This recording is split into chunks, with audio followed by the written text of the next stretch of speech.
बायको: माझी एक अट आहे. नवरा: काय? बायको: या दिवाळीच्या सणाला तुम्ही सोडायला आले तरच मी माहेरी जाणार. नवरा: माझी पण एक अट आहे. बायको: काय? नवरा: मी घ्यायला आलो तरच परत यायचं.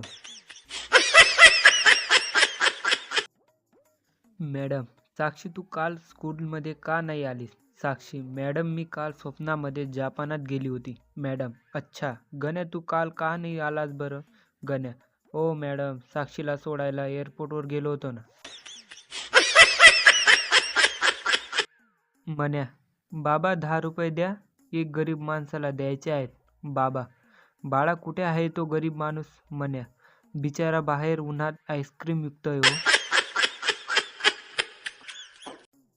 मन्या गाडी धुवत असतो.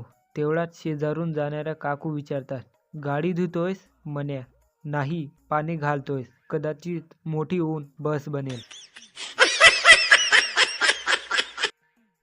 जर दोन माणसं हाणामारी करत असतील तर आपलं कर्तव्य आहे की खाली बसून घ्यावं, म्हणजे तुमच्या मागे असणाऱ्यांनाही नीट दिसेल.